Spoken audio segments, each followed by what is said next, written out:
I'll call this meeting to order. Please rise to a pledge of allegiance. I pledge allegiance to the flag of the United States of America and to the republic for which it stands, one nation under God, indivisible, with liberty and justice for all.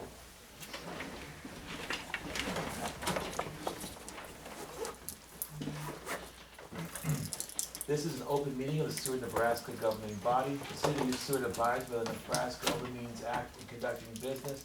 A copy of the Nebraska Open Meetings Act is displayed on the north wall of this meeting room facility as required. Disclosure of meeting recording processes is posted in the meeting room. A participant sign-in sheet is available for use by any citizen addressing the council. Presenters shall approach the podium, state their name and address for the clerk's record, and are asked to limit remarks to 5 minutes. All remarks shall be directed to the mayor, who shall determine by whom any appropriate response shall be made. The city of Seward reserves the right to adjust the order of items on this agenda necessary and may elect to take action on any of the items listed. Please call the roll. Beck. Here. Coulterman. Here. Campereth. Here. Singleton. Here. Hendricks. Here. Miller. Here. Wilkin. Here. All right, the first meeting will have 2 public hearings, and then we will adjourn and then go on to our second meeting at the conclusion. The first public hearing is notice of hearing and budget summary for the purpose of hearing support, opposition, criticism, suggestions, or observations of taxpayers relating to the proposed budget for the city of Seward for fiscal year 2023. Greg? Or Yes, I'll start and then I'm gonna kick it over to Nick, just give you a little directions here. This hearing is required pursuant to a state statutory change that took place about 2 years ago. I think this is the second year that we've done this, correct, Nick? Yep. Second year. You have to have a very specific, separate public meeting and specifically allow public comment on the budget. And so that's why it was created. It can be held on the same night, just like we did last year, but it has to be announced and you give that specific opportunity. As we know, informally, we take public comment kind of on most things unless we're getting hard for time or Kelly tells us differently. But this is the very specific formal process. So I think what we'll start off with is we'll have Nick Wolf, Finance Director, come up, make a few comments and discuss the budget in general, hit all the high points that we need to hit for the hearing. I will note for the audience that wasn't with us at the last council meeting or watched it, we did present the budget for about 2.5 hours back in August and went through it, not line by line, but pretty close. We received, that was passed out. We made a request that if anything else needed to be changed or if we needed to have a special meeting to make adjustments, that we could do that. No special meeting was requested or had. And so we have this here before us tonight. Most likely what we'll do is have Nick do this presentation, take any public comment on that, go through the process of the 2 hearings, and then we'll see the budget come back up and we'll get into some more of the formalities in the budget in the next meeting.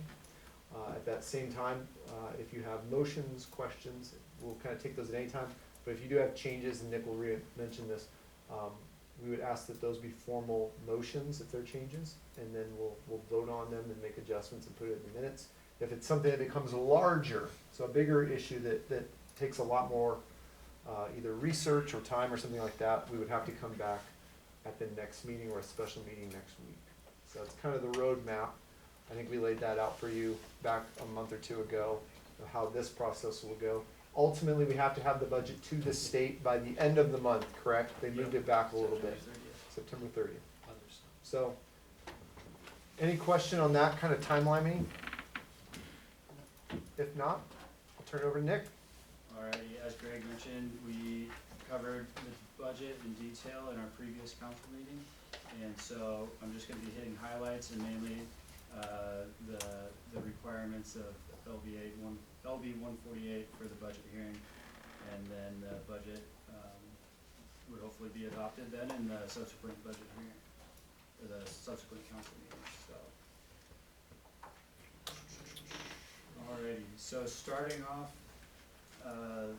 the proposed budget includes a reduced city levy of .299 plus the airport authority of .035. The .299 is actually down from .318, which the city had been sitting at for a number of years, I think it's 9 or 10 years.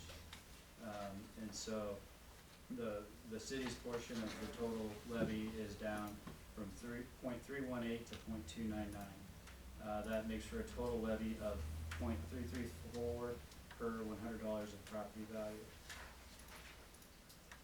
So just kind of how that works out, the mill levy for the upcoming budget year is calculating using a valuation factor of 614 million approximately, which is set by the county assessor. That's an increase of 38 million from last fiscal year. And so the mill levies are calculated on $100, are calculated per $100 in property value.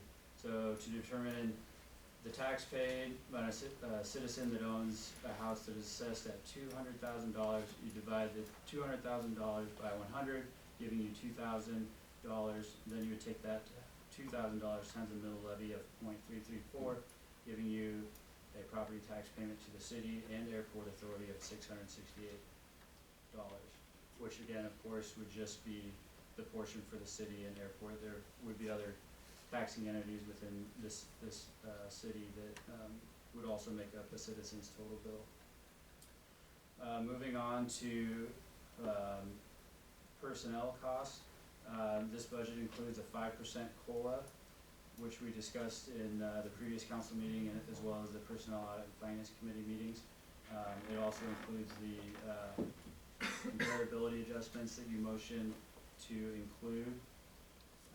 The budgeted number of full-time employees in the current fiscal year, 21-22, was 59. Currently, there's 2 full-time employee vacancies. Those are police officer 1 and public properties maintenance worker 2. I believe that's still correct, 2 full-time. We've been getting notice, because it's not a secret today, that we are gonna lose another police officer. So that would be 3 now. So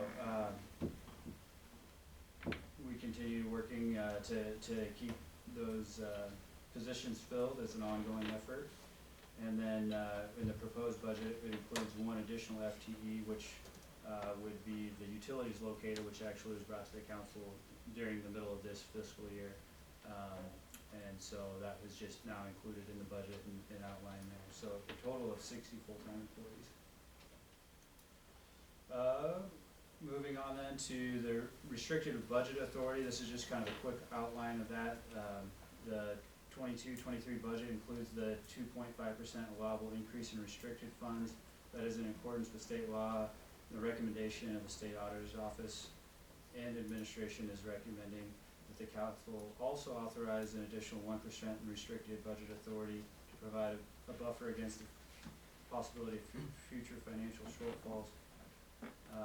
This 1% doesn't increase the property tax levy unless the council authorizes its use at some later date. So we, in the subsequent council meeting, we would ask that you motion to approve the 1% increase in restricted funds. Historically, the council has done so. And so that's just a quick little brief on that. If there's any questions on that, I'd be willing to go into further detail. And then kind of a summary as far as the revenues and expenses that the city anticipates during the coming fiscal year. Again, the property tax levy is proposed to be reduced from 31.8 cents down to 29.9 cents per $100 of property valuation. The local option sales tax is budgeted to increase from 1.5% to 2%, as approved by voters to service debt related to the construction of a wellness center. There were no requested changes to the electric and water utility rates or the related franchise fees on utilities. Administration is recommending a 15% increase in wastewater utility rates that will be set aside for future construction of the wastewater facility, wastewater treatment facility. Wastewater franchise fees paid to the general fund are also recommended to be eliminated to ease the burden on the wastewater fund during the capital improvement, during the construction phase. Additionally, the proposed budget includes a transfer from the general fund to the street fund to cover planned capital improvement expenditures.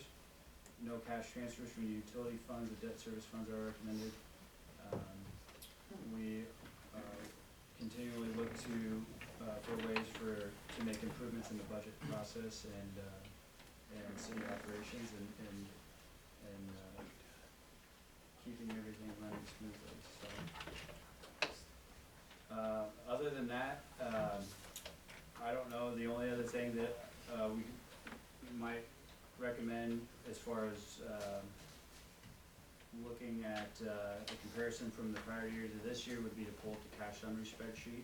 I don't know if we wanna take time to look at that, or if anybody has interest in reviewing that. Other than that, we have 3 copies of the, budget as required by LB 148 for the public, and so if anyone is interested in looking at those are available right there on the table.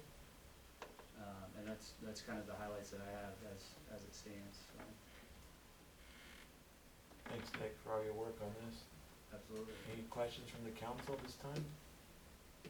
Otherwise, we'll open up the public comment portion of the public hearing. If anyone from the public wishes to comment on this first item, please come forward at this time.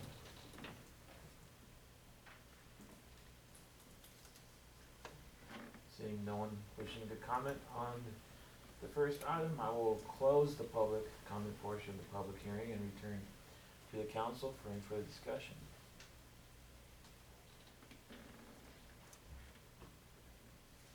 Thank you again to Nick and Greg and everybody for all their hard work on the budget. Greg, anything else? On this one, no, there's no formal action or anything to take place during the public hearing. Again, it is the opportunity to let the council and the public have a very specific opportunity to speak on it. As I said before, we tend to, when we get to the formal actions, still talk about everything, so. So unless there's anything else, I'll go ahead and move on to our next item. All right. Item number 2 is also a public hearing. Notice of special hearing for the purpose of hearing support, opposition, criticism, suggestions, or observations from taxpayers relating to setting the final tax request. Nick? Greg or Nick? He's hit all the highlights and noted our tax request. The tax request for the city specifically is exactly the same as the tax request last year, based on our adjustment to the levy with those valuations that we spoke at about the last meeting. The tax request for the airport authority portion will go up slightly because they did not adjust their levy, correct, Nick? That's correct. So their request will be slightly more. It does not hit the threshold limits for us to attend another public hearing where we're required, along with other taxing entities, to meet. That'll be held at the Civic Center towards the end of the month, I believe the 26th. That's what you had originally said, yeah, Yep. so that is happening. That is happening for anybody that's requesting more than 2% in increased request for their property tax ask. Generally, is that correct, Nick? Yeah. That's how they determine who has to go to that and who is not. So, we're So holding, we are required. we're not going. No, we don't. Based on our budget, we're not going. Okay, got Nick it. filled out along with the auditors, filled out the form, and they processed the budget as it was proposed. That's why we said it was important if you were gonna adjust it up significantly from what was requested in the mayor's budget. We needed to know that ahead of time, Sure. so we could give Sherry notification so that we could be included on, the postcard that went out to all the taxpayers. What entities are gonna be there? I don't know yet, they haven't Because I sent them out. okay. I'm assuming, it sounded like every school district, seemed like they would. I believe, Daryl's the county gonna be on there? We'll be there, and there will be 4 school districts, Okay, is what I heard today in our meeting. yeah. So. The NRD, the Southeast Community College are also on there, I believe, but they're allowed to have their meetings in their headquartered areas. So SCC can have it in Lincoln or Milford or wherever they are deeming theirs. They just have to be included on our card with notification of that site. And then, again, as I stated before, we have school districts are headquartered in other counties. They'll likely have their meetings in those county seats. But notification may go out to county residents in Seward County that they have to go to a meeting. So we don't have to worry about that. we're not going unless you change something tonight or don't pass the budget. Something weird might have to happen for us to adjust that at this point, that we would have to go up there and do that. Otherwise, we didn't hit the threshold. So with that, I'll open up the public comment portion of the public hearing. Does anyone from the public wish to comment on item number 2? Please come forward at this time.